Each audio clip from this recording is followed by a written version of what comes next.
Aksi nyata sosialisasi paket modul 1 PGP oleh Yulia Bayu Maharani, JGP 4 Surakarta.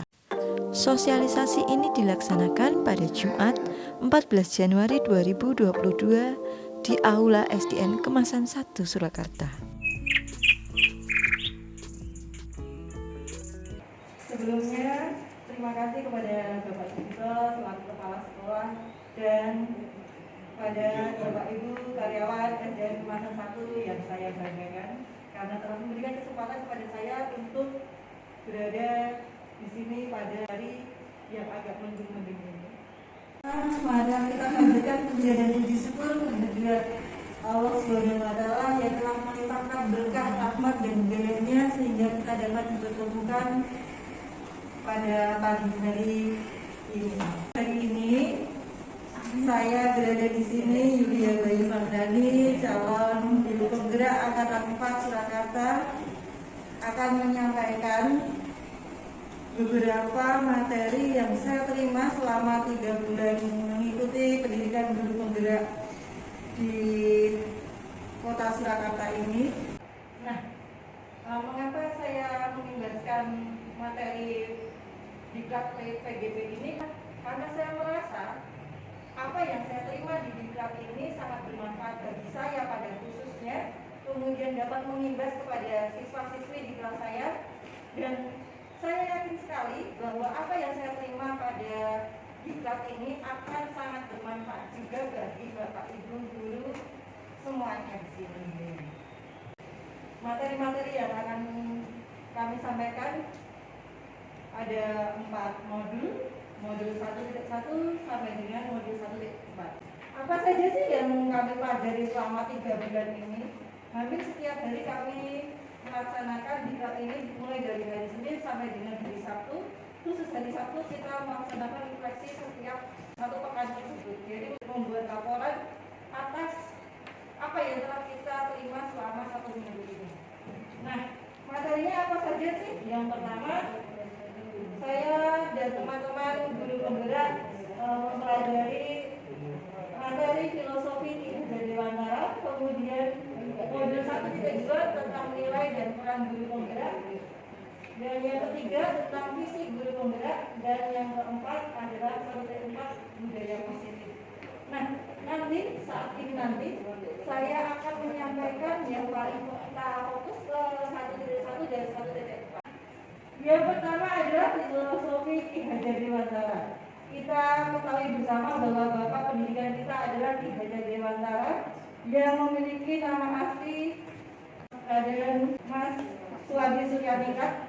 Beliau ini merupakan tokoh yang telah memperjuangkan pendidikan di Indonesia. Kita kalau mau mengakui secara jujur, di kurikulum 13 ini kita seperti mengejar keturunan materi sehingga ketika ada siswa yang belum begitu memahami materi, kita terus yang penting pokoknya materi selesai seperti itu. Nah, itu baru pembelajaran yang umumnya terjadi. Kemudian yang kedua adalah model pembelajaran yang monoton. Maksudnya pembelajaran monoton itu gimana?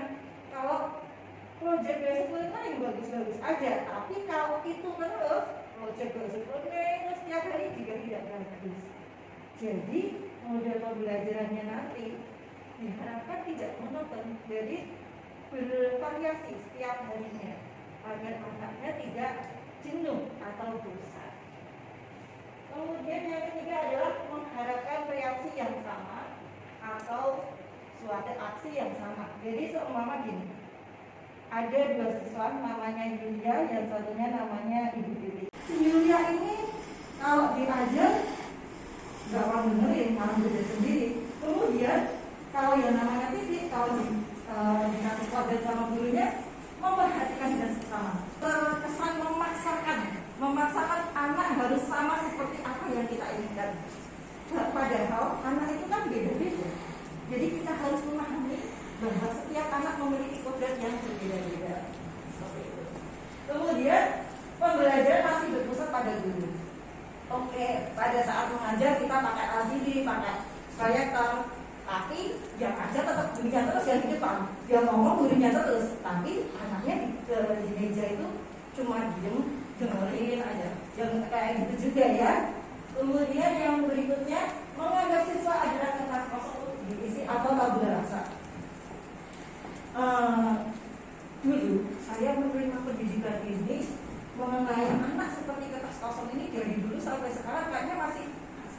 Masih seperti itu ya Bapak Ibu ya.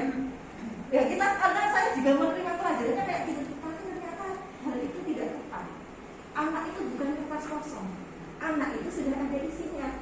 Nah, kita diharapkan dapat menuntut anak-anak tersebut sehingga dapat berkembang sesuai bakat, minat, dan potensinya.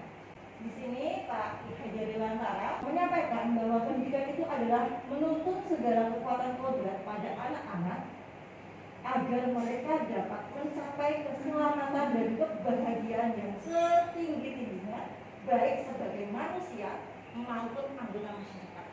Jadi Bapak Ibu jadi punya pemikiran bahwasanya anak itu gak cuma pintar untuk dirinya sendiri, tapi bisa dapat bermanfaat bagi orang-orang di sekitarnya. Intinya pemikiran kita dari latar Bapak Ibu, bahwa yang pertama, pembelajaran harus berpusat pada anak. Jadi pas di kelas, Bapak Ibu guru semua ini berperan sebagai fasilitator saja, tidak yang paling aku harus jadi yang utama. Aku tuh artis utamanya, bukan. Jadi atau yang artis utamanya di kelas itu adalah siswa-siswi kita. Berikutnya, setiap anak layak mendapatkan pendidikan. Ini diatur pada Undang-Undang Nomor 20 Tahun 2003 Pasal 3. Pendidikan nasional berfungsi mengembangkan kemampuan dan membentuk watak serta peradaban bangsa yang bermartabat dalam rangka mencerdaskan kehidupan bangsa, bertujuan untuk berkembangnya potensi peserta didik agar menjadi manusia yang beriman, bertakwa kepada Tuhan Yang Maha Esa, berakhlak mulia, sehat, berilmu, cakap, kreatif, mandiri, dan menjadi warga negara yang demokratis serta bertanggung jawab. Ini seperti halnya tujuan Pak Ibu Haji Dewantara, bahwa tujuan pendidikan adalah profil pelajar Pancasila. Bapak Ibu masih ingat kan profil pelajar Pancasila Bapak Ibu? Ada kan yang masih ingat? Apa saja Bapak Ibu? Apa Ibu? Apa Ibu? Oke, tampilkan ya.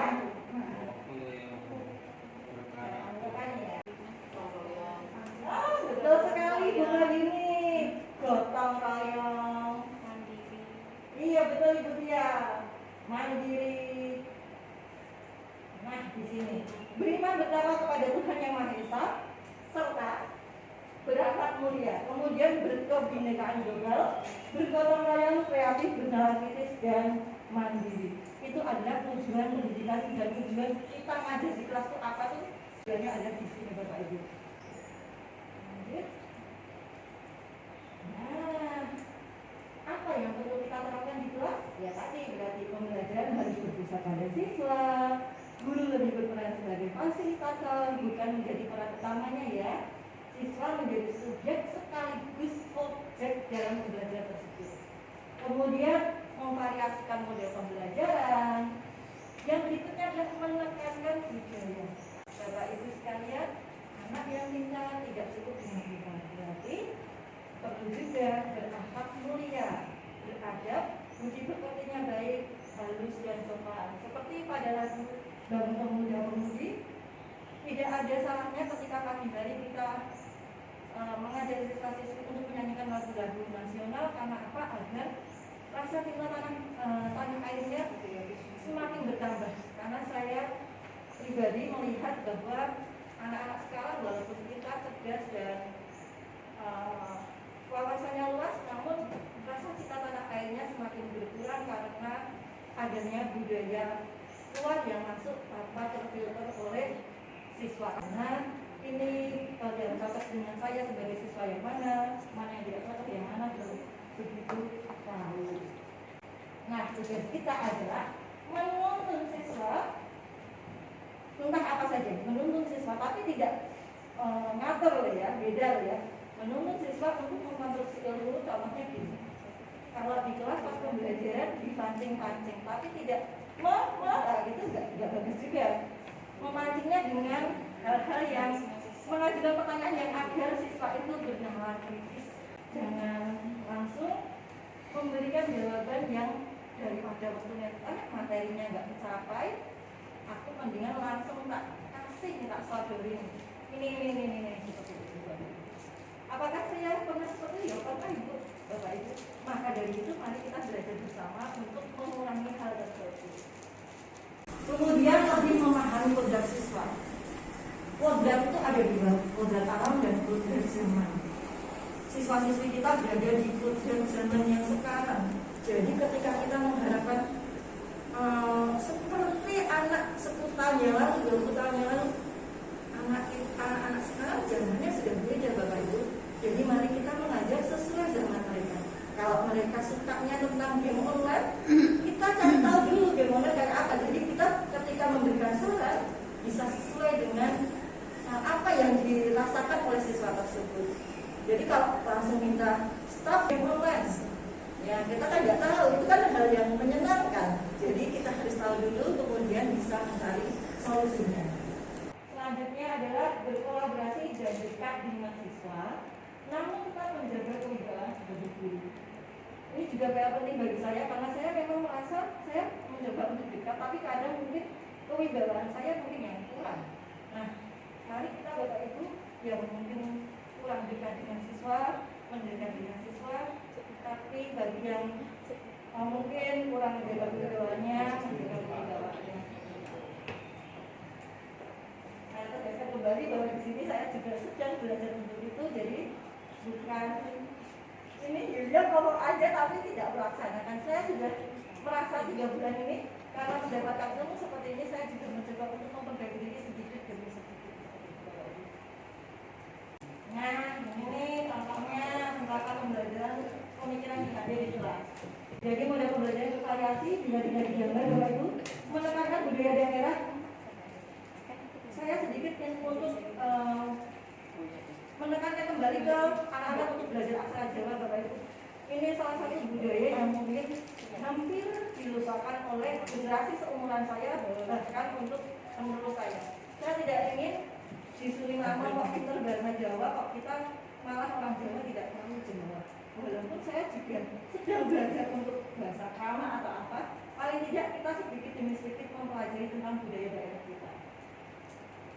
Nah, biasanya saya menyisipkan di Mencolak setiap hari Jumat atau Kamis. Di situ saya mengajak anak-anak untuk mencolak aksara Jawa. Kalau hari ini cuma 5 aja, atau rokok saja nggak apa-apa. Namanya belajar nggak harus langsung pintar semuanya, bisa tidak. Sedikit demi sedikit, yang penting anak kita pintar. Tidak perlu menuntut anak 100, anak pintar. Semua anak itu pintar gitu. Selanjutnya, pembelajar dibuat menjadi bermain sambil belajar. Berikutnya di sini ini pelajaran ekosistem Bapak Ibu. Anak-anak menjadi subjek sekaligus objek. Yang berikutnya menurut siswa, jadi siswanya dituntun tapi tidak dikandani. Ini jawabannya gini, caranya gini. Kemudian berpihak pada siswa.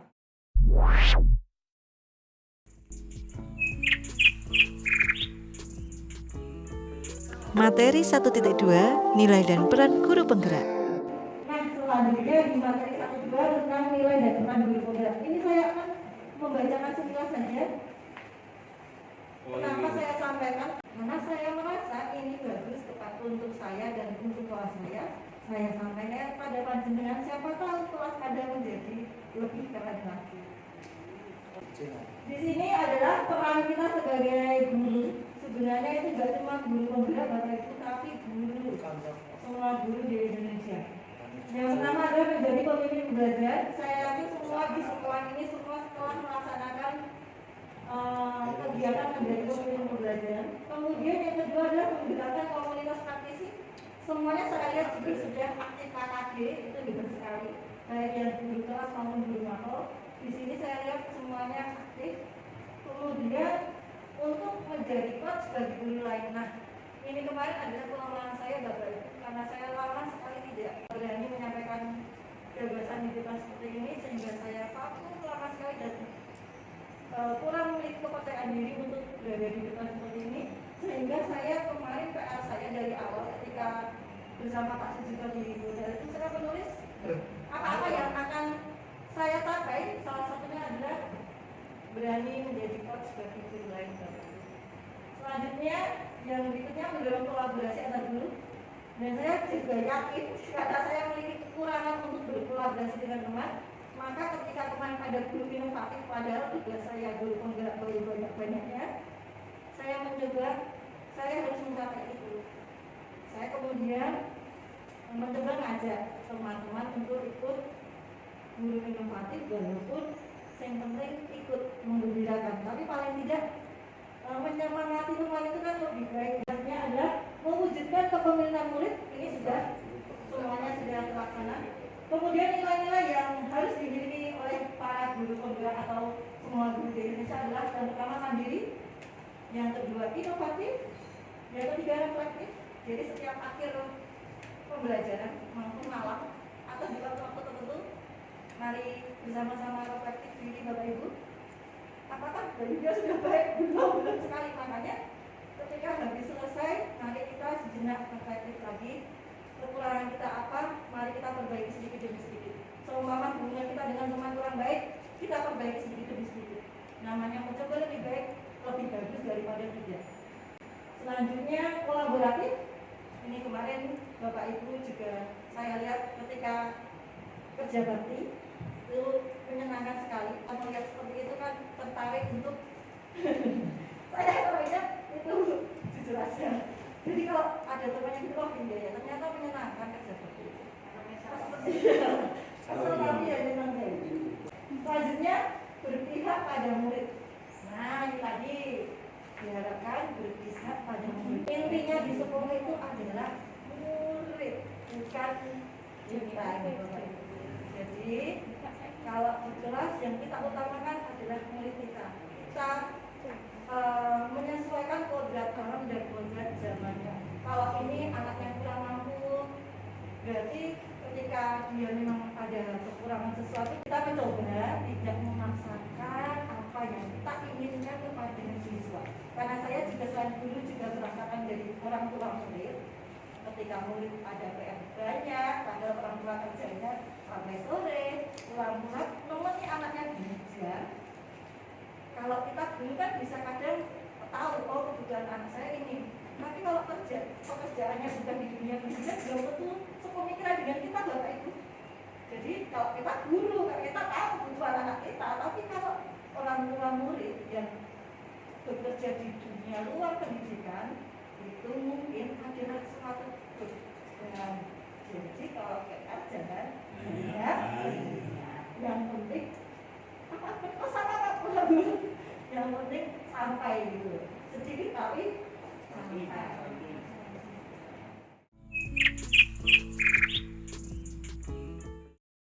Materi 1.3 Visi Guru Penggerak. Bahwa di sini kita diajari untuk pendekatan memberi apresiasi. Pendekatan memberi apresiasi itu apa?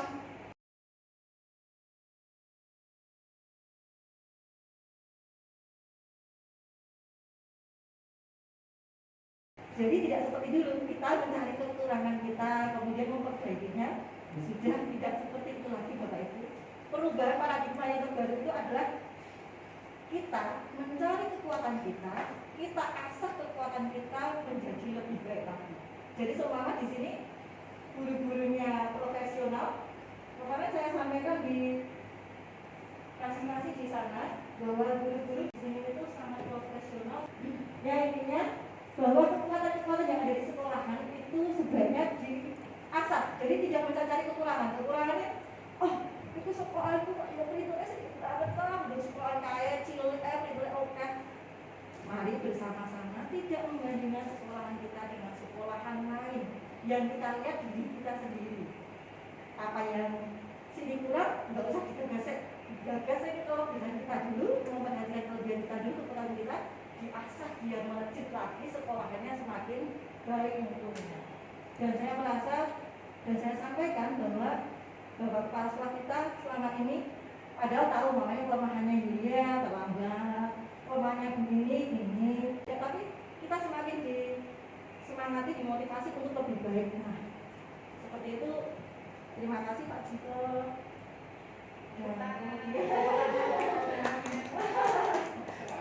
Terima kasih sudah sabar sekali kepada kami.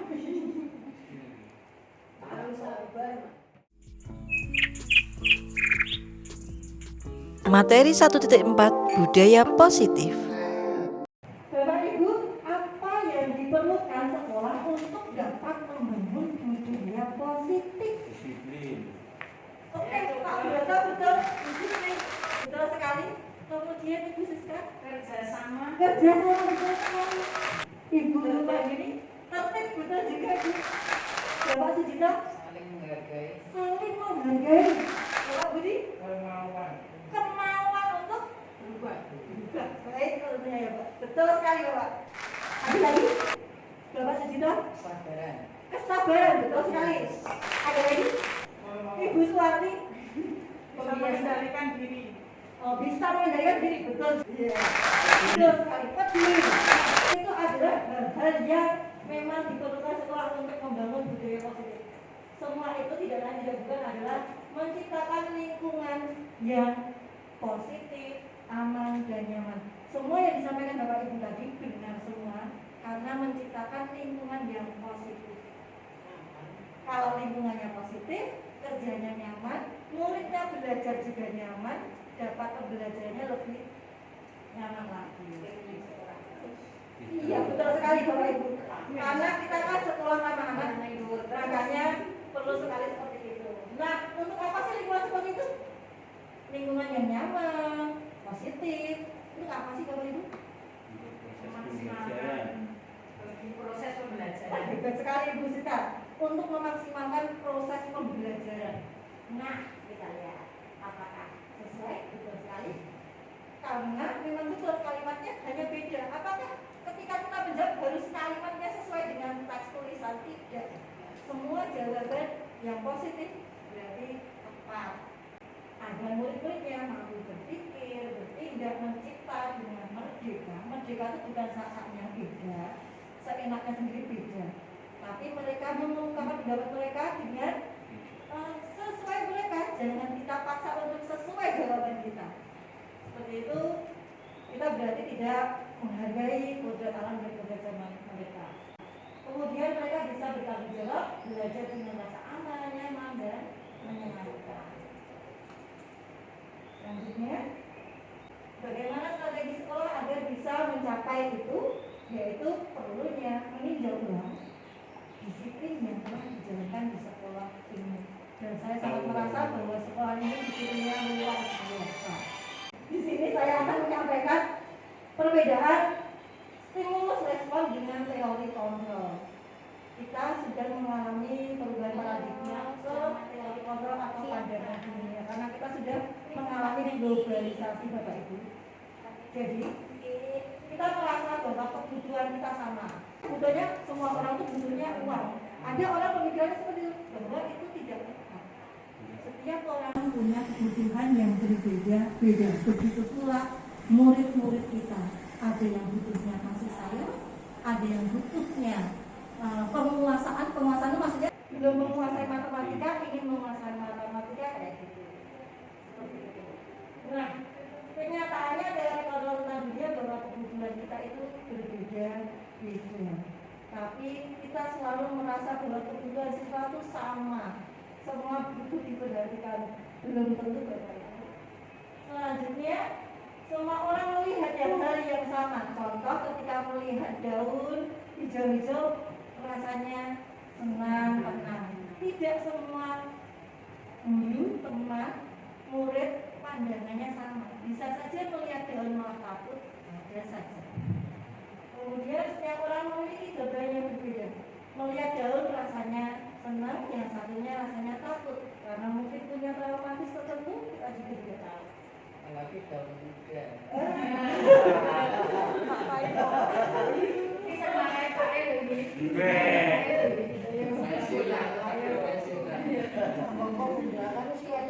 Kita belum di usianya belum. Selanjutnya kita mencoba orang agar berpandangan sama dengan kita. Ketika saya tidak suka dengan Pak Dandung, saya mengajak-ajak Bu Fatimah, Bu Fatimah, Pak Dandung begini loh. Ya, itu contohnya. Nah, itu responnya stimulus respon yang kurang tepat. kita harus berusaha memahami pandangan orang lain tentang dunia. Siapa tahu Pak Dadung itu dramaturgnya pagi-pagi sekali karena ingin rajin dirinya sendiri, bukan karena ingin dinilai oleh kepala sekolah. Kadang kita kan malah seuzon tuh, maksudnya berpikiran dulu. Ketika temennya rajin malah kita nilai negatif. Nah, di sini perlunya disiplin positif agar berpikir yang positif. Bahwa kita memikirkan hal yang positif pada setiap orang di sekitar kita. Selanjutnya, perilaku buruk dilihat sebagai kesalahan. Wah, jadi telat, masya Allah. Emang gak malu? Tangannya seperti itu Bapak Ibu. Nah, semua perilaku memiliki tujuan. Oh, ternyata kalau pagi itu begini. Saya selalu mencoba untuk lebih pagi dari biasanya. Dulu saya pasti pagian juga besok kalau pulang duluan terus. Sekarang saya juga sudah mencoba untuk tepat waktu. Kemudian orang lain bisa mengontrol saya. Apakah seperti itu? Kalau umpamanya Bu Fatimah mau nggak suka tadi, katanya nggak suka tadi, terus saya juga diminta untuk tidak suka, dan tidak seperti itu. Bahwa kita yang bisa mengontrol kita sendiri, sehingga mari kita bersama-sama mengontrol kita sendiri. Ketika mau marah juga reda-reda sendiri. Siapa tahu yang dia sampaikan itu berbeda dengan apa yang kita maksud. Kemudian saya bisa mengontrol orang lain tadi, ini sudah ya. Tapi sejujurnya Bapak Ibu, kalau yang ibu-ibu, namanya kita sebagai istri, ketika suami mengontrol kita kan sudah kewajiban kita untuk menaatinya ya. Jadi mungkin di luar dari konteks materi. Pemaksaan ada pada saat bujukan gagal. Ketika saya Mbak Ayo beli es teh yuk, nggak mau, terus dipaksa. Nggak mau, nggak jadi kelas dulunya. Terus saya paksa seperti itu bukan. Tapi kita berkolaborasi ngajak bareng-bareng. Mbak Ayo ikut inovatif yuk. Kumpul gimana kayak gitu. Penting melu senang-senang juga aja kan untuk pengalaman. Akhirnya mau dan akhirnya kita menikmati ya walaupun ya hanya sekadarnya. Tapi paling enggak tambah pengalaman itu tambah. Yang berikutnya adalah kemudian berpikir menang kalah. Ketika anak salah kita marahi, kemudian kita merasa menang, anak tersebut merasa kalah. Tapi kita mencari model berpikir yang menang-menang. Jadi siswanya menjadi lebih baik, kita pun juga menjadi puas. Seperti itu. Caranya dengan apa? Nah, nanti saya sampaikan dulu. Nah, ini dia. Bagaimana cara membuat murid disiplin? Saya mau tanya nih sama Bu Siska. Bu Siska, bagaimana cara Bu Siska agar muridnya disiplin itu? Terutama disiplin datang dan pulang, saya langsung memberi teladan. Artinya saya sendiri datang tidak pernah terlambat. Kalau saya ada keperluan untuk keluar sekolah saat masih jam dinas, saya selalu izin kepala sekolah. Nah, kembali Pak Dadung. Bagaimana cara Bapak membuat murid Bapak di situ? Kalau saya di sini, saya berada di sini sebelum kami itu dimulai. Kalau saya sedang di sekolah yang lain, saya akan berada di sana sebelum kami itu dimulai. Saya sudah siap ketika anak sudah masuk ke dalam kelas. Akan masuk ke dalam kelas. Oke, terima kasih Pak Dadung. Tepuk tangan Pak Dadung.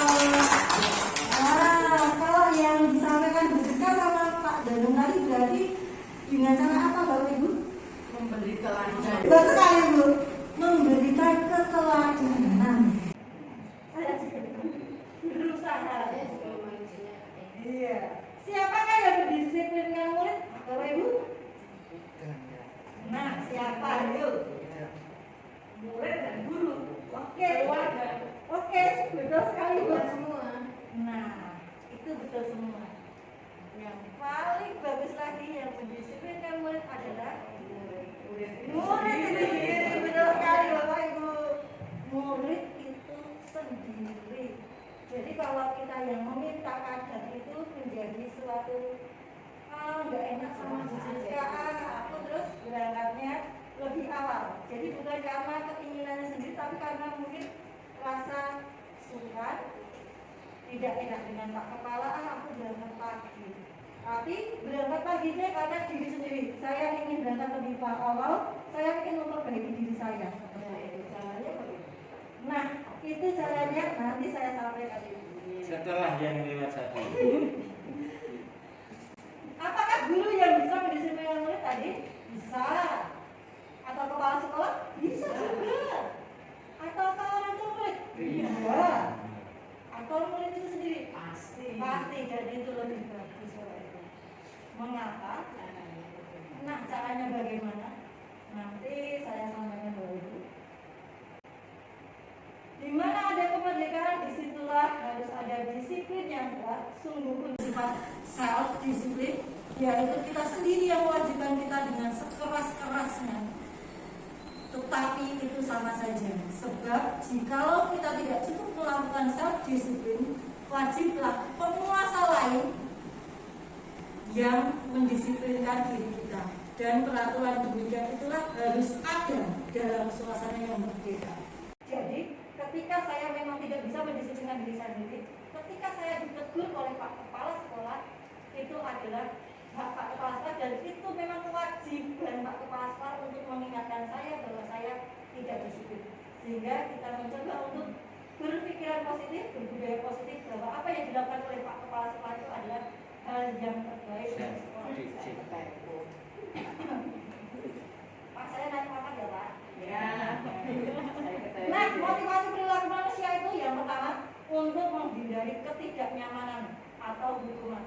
Ini yang sering terjadi pada kita, agar absennya, pinjamnya nggak terlambat berangkat pagi. Oh tidak, jangan berpikir seperti itu ya. Maksudnya untuk refleksi saya sendiri, bahwasanya bapak ibu itu harus saya pikirkan bahwa beliau berangkat pagi memang karena kesadaran diri, bukan karena masalah pinjam. Seperti itu. Kemudian yang kedua, untuk mendapatkan imbalan atau penghargaan dari orang lain. Itu kalau anak mungkin saja berbuat baik agar dapat dipuji. Tapi saya yakin dengan 100% bahwa Bapak Ibu sekalian ini melaksanakannya dengan hati yang ikhlas karena sudah matang dan dewasa, dan tidak mungkin berpikiran seperti untuk menjadi mereka inginkan sendiri. Maksudnya gini, saya ingin lebih baik dari kemarin, dan itu datangnya dari diri sendiri. Nah, inilah motivasi perilaku yang diharapkan untuk menjadi orang yang mereka inginkan dan menghargai diri sendiri. Membuat keyakinan kelas. Nah, dulu Bapak Kepala Sekolah meminta kita untuk membuat video MPLSB. Nah, itu saya berpikir, kok begini tuh buat isi kelas kok? Saya berpikirnya seperti itu, pandangannya saya berarti negatif kayak gini. Kan udah ada visi sekolah, kenapa membuat visi kelas? Setelah mengikuti ini saya baru tahu, walaupun ada visi sekolah, kita di kelas juga sebaiknya memiliki visi. Nah, itu. Namun juga mengacu pada visi Bapak Kepala Sekolah. Gitu. Nah, bagaimana kita membuat visi tersebut terlaksana dengan cara membuat keyakinan kelas di awal semester. Di awal semester kita mengajak siswa kita membuat keyakinan kelas. Bedanya sama peraturan sekolah apa sih Mbak? Itu kebanyakan itu loh, ada keyakinan, ada peraturan, itu maksudnya gimana? Kalau keyakinan kelas ya buat siapa Bapak Ibu? Anak dan guru. Oh iya. Kalau peraturan kelas ya buat biasanya siapa? Guru. Siswanya tidak tahu. Tapi kalau keyakinan kelas, siswa berpartisipasi membuat keyakinan kelas tersebut. Jadi ketika saya membuat, seperti halnya saya menulis, mengerjakan laporan, berarti saya juga harus melaksanakan itu. Siswa pun seperti itu. Aku usul, Bu, mengemukakan pendapat saat pembelajaran, Bu. Namanya itu. Ini kalau membuat peraturan kelas itu juga ada untuk kontrak belajar itu harus ada ini. Tanda tangan ya, Bu. Sama orang sama siswa jadi. Iya, betul, Bu. Tapi umumnya yang buat pasti gurunya ya. Iya, umumnya betul sekali. Nah, kalau ini keyakinan kelas yang buat atas pendapat murid seperti ini yang dibuat kemarin di kelas 52 di awal semester 2, karena saya mendapatkannya di akhir semester 1, maka membuat keyakinan kelasnya di awal semester 2. Dan apakah murid-muridnya berbeda? Iya, murid-muridnya menjadi berangkat yang biasanya terlambat. Sekarang setengah jam sebelum pembelajaran berlangsung sudah datang. Karena dia merasa saya usul ini, masa saya tidak melaksanakan ini seperti itu. Gitu itu.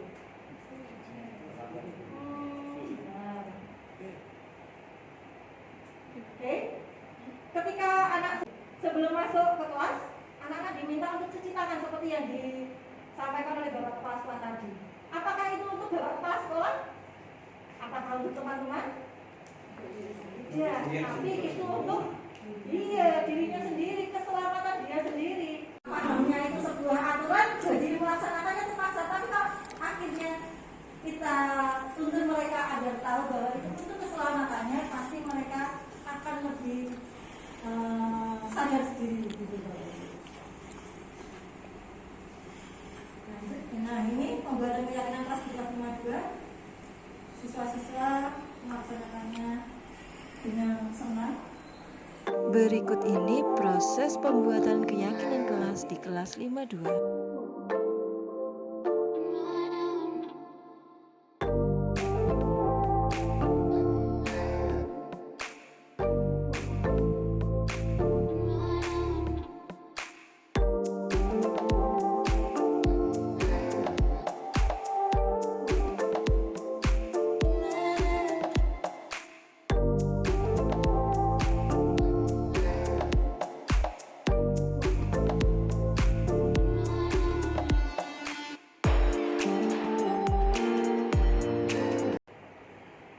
Kemudian penghargaan tadi mengenai 50.000 yang sering saya jelaskan. Penghargaan itu memiliki pengaruh jangka pendek dan jangka panjang. Kemudian penghargaan tidak efektif karena berlangsung ya saat itu juga. Kadang kan mungkin juga di kelas lain belum tentu ada penghargaan yang sama. Mungkin di kelasnya Bu Yuni kalau kenaikan 58 ada dia ya Bu ya. Nah, mungkin di kelas saya tidak ada seperti itu. Nah itu kadang mungkin akan merusak hubungan. Teman saya juara 1, aku kok udah berusaha banget juara 3, merusak hubungan. Merusak hubungan biasanya karena muncul rasa iri, dengki, seperti Kalau kita bisa mengarahkannya juga bisa. iya betul Ibu. Kita arahkan supaya bersaingnya positif. Oh betul Ibu. Jadi itu jadi motivasi. Jadi Iya.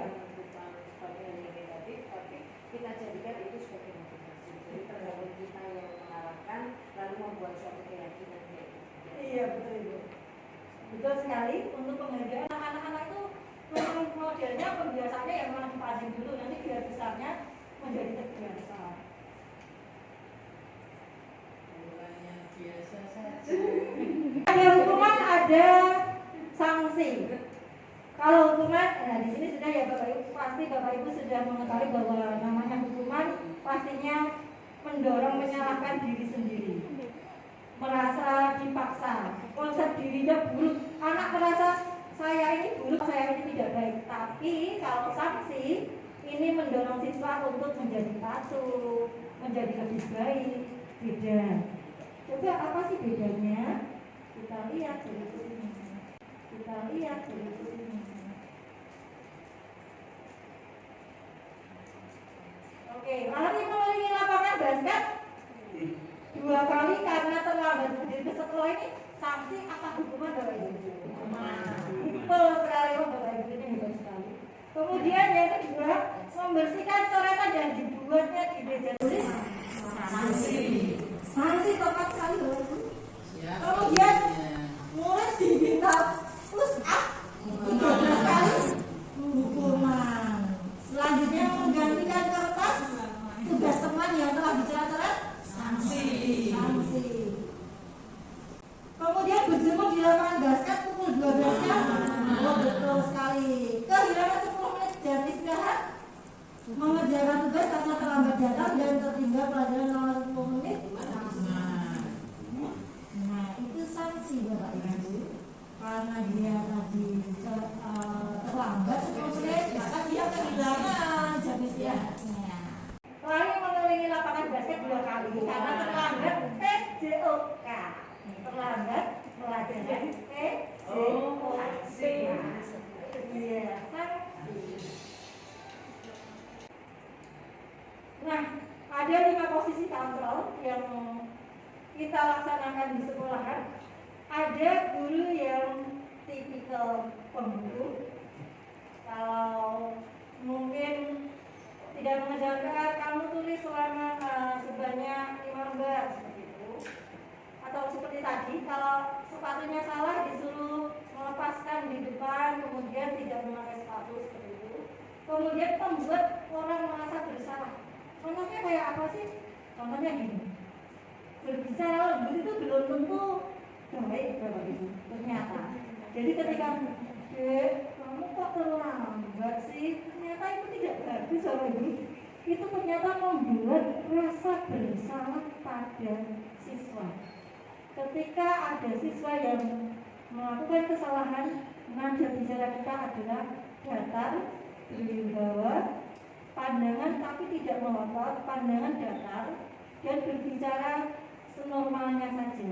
Tidak perlu dek kalau aku mengerjakan PR gitu dek. Kayak gitu tuh merasa siswa itu menjadi merasa bersalah ketika dia memperbaiki diri, kadang merasa bersalah saja sama orang tuanya atau sama gurunya, bukan untuk memperbaiki dirinya, bukan. Kemudian posisi kontrol kita sebagai teman ini bagus, tapi kadang juga kurang bagus. Maka tadi harus mendekatkan diri dengan anak, tapi harus juga berwibawa. Kemudian monitor, pemantau. Kemarin kamu sudah mengerjakan PR 2 kali, ini tidak mengerjakan lagi berarti 3 kali. Nah ini seperti itu namanya posisi pemantau. Bagus, tapi ada juga kurang bagusnya. Nah yang paling bagus adalah menjadi manajer. Manajer itu berarti kita cari tahu apa alasannya, kemudian kita minta dia menyelesaikan sendiri masalahnya. Nah itu namanya adalah restitusi. Jadi ketika anak memiliki kesalahan, mungkin dia datang terlambat, belum tentu dia memang sengaja terlambat atau bangun siang atau apa. Mungkin ada alasan lain, maka kita harus mencari tahu apa alasannya, kemudian kita ajak dia untuk memikirkan apa solusinya. Nah ini contohnya. Yang pertama adalah menanyakan keyakinan. Tadi kan sudah membuat keyakinan kelas, makanya setiap awal semester membuat keyakinan kelas. Kemudian tahap validasi tindakan yang salah. Kita sampaikan bahwa tidak ada manusia yang sempurna. Jadi kita tidak dari awal menyampaikan bahwa dia salah, tapi kita beritahu dulu bahwa tidak ada manusia yang sempurna. Dan yang terakhir adalah menstabilkan identitas. Menstabilkan identitas itu berarti coba kalau begitu biar besok tidak terlambat lagi, apa yang akan kamu lakukan juga seperti itu. Nah nanti anak akan berpikir sendiri, kemudian menstabilkan identitasnya. Oh ternyata tuh aku kalau ingin berangkat lebih awal, aku malah tidak bermain game, aku menyalakan alarm, minta tolong orang tua untuk membangunkanku, seperti itu. Nah, sekian penyampaian modul 1. Terima kasih Bapak Ibu atas atensinya. Mohon maaf sekali jika apa yang saya sampaikan tidak berkenan di hati Bapak Ibu. Saya mohon maaf. Semoga apa yang baik-baik tadi dapat bermanfaat untuk Bapak Ibu semuanya. Mari kita belajar bersama untuk berbudaya positif. Sekian penyampaian saya. Terima kasih. Maaf jika ada salah kata. Wassalamualaikum warahmatullahi wabarakatuh.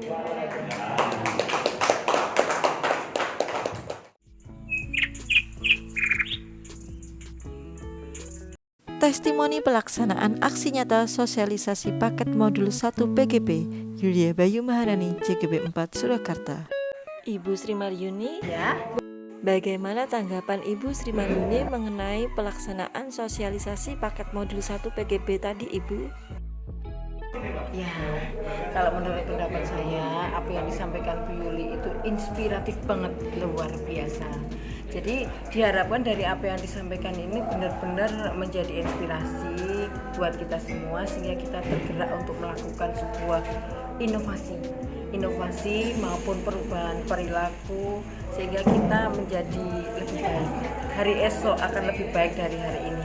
Apa yang disampaikan ini benar-benar tepat sekali begitu. Jadi menurut kami menginspirasi, karena memang ya itulah kenyataannya. Jadi apa yang dianalisa kelemahan yang kemarin ini memang seperti itu, kemudian diperbaiki dan diperbaiki dengan apa yang disampaikan oleh Ibu Yuli Maharani tadi. Dengan begitu kita tahu kelemahan kita, kemudian kita akan berusaha untuk memperbaiki dan selalu berinovasi, tetap merdeka belajar. Semangat Bu Yuli. Terima kasih Bu Sri Maryuni atas tanggapannya. Bapak Dandung Purwanto, bisakah Bapak memberikan tanggapan mengenai pelaksanaan sosialisasi paket modul 1 PGP tadi, Bapak? Pertama terima kasih, informasinya sangat bermanfaat bagi saya pribadi karena informasi itu mengingatkan saya kembali bagaimana kita harus memperlakukan murid sesuai dengan zamannya. Kita tidak bisa melihat murid seperti yang kita alami dulu, tapi kita sesuaikan dengan zaman kita. Harapannya ke depan lebih banyak informasi yang disampaikan kepada kita supaya nanti kita bisa juga memperbaiki diri. Terima kasih, sukses selalu. Terima kasih Bapak Dandung. Sama-sama. Bapak Sujito mohon tanggapannya mengenai pelaksanaan sosialisasi paket modul 1 PGP tadi pagi, Bapak. Sosialisasi tersebut tentang PGP tadi itu sangat-sangat bermanfaat. Yang pertama, secara materi itu memang sangat bermanfaat karena dapat mendorong untuk membangkitkan semua guru yang selama ini mungkin apalagi di masa pandemi ini. Walaupun ini saya juga sudah merasakan bahwa kegiatan guru penggerak ini sebetulnya juga dulu-dulu ada yang namanya CPSA, cara belajar siswa aktif, atau juga dalam kegiatan MBS dalam pembelajaran pakem itu juga menuntut agar siswa itu aktif, gurunya sebagai fasilitator. Hanya memang saat ini dikembangkan lagi karena memang mengubah mindset dari teman-teman guru itu memang juga susah juga. Untuk itu ya saya sangat senang sekali ini mengingatkan kita semua para guru yang generasi tua dan teman-teman guru yang masih muda, mari memang tujuan pelatihan ini adalah untuk membangkitkan supaya siswa itu menjadi aktif, sedangkan gurunya sebagai fasilitator. Yang selama ini yang aktif hanya gurunya, kadang-kadang anaknya begitu pasif, apalagi masa pandemi ini kadang-kadang masuk aja ditanya sesuatu hal, anak-anak tidak bisa menjawab. Ini kemudian secara materi sekali lagi sangat-sangat bermanfaat dan untuk bisa mengembangkan kompetensi anak secara maksimal. Untuk selanjutnya bagi Mbak Yulia selaku narasumber ya, ini memang tantangan bagi penjenengan. Artinya ya sekali lagi mengubah mindset kebiasaan yang sudah bertahun-tahun mendarah daging itu memang susah ya, memang susah. Tetapi butuh keuletan penjenengan, kesabaran penjenengan, kemudian juga ya menggerakkan. Kadang setiap orang itu kan ada mau, mampu ya. Mau itu yang penting mau dulu diajak untuk mau dulu. Mampu nanti bisa dibina. Tapi mampu kalau tidak mau justru kemampuan itu malah hilang. Yang baik mau dan mampu. Yang susah itu tidak mau apalagi tidak mampu. Nah, termasuk mungkin Mbak Yulia selaku istilahnya narasumber, fasilitator nanti mesti harus sabar. Nah, sabar.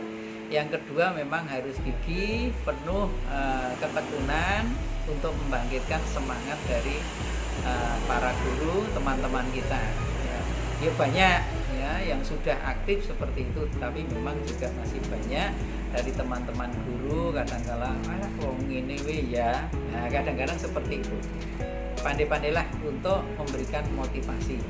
Saya selaku kepala sekolah memberikan dorongan, memberikan motivasi untuk Mbak Yulia untuk selalu sabar, sekaligus juga selalu gigih. Siapkan dua kotak sampah, biasanya saya gitu.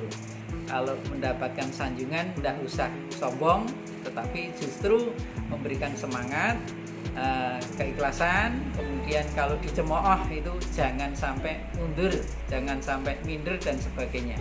Itu suatu ujian untuk menuju kemajuan yang lebih baik. Saya pikir itu yang kami sampaikan. Ada kurangnya mohon dimaafkan. Terima kasih. Assalamualaikum warahmatullahi wabarakatuh. Waalaikumsalam warahmatullahi wabarakatuh. Terima kasih Bapak Sujito.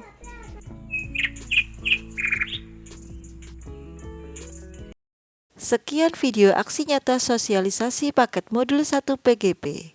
Terima kasih.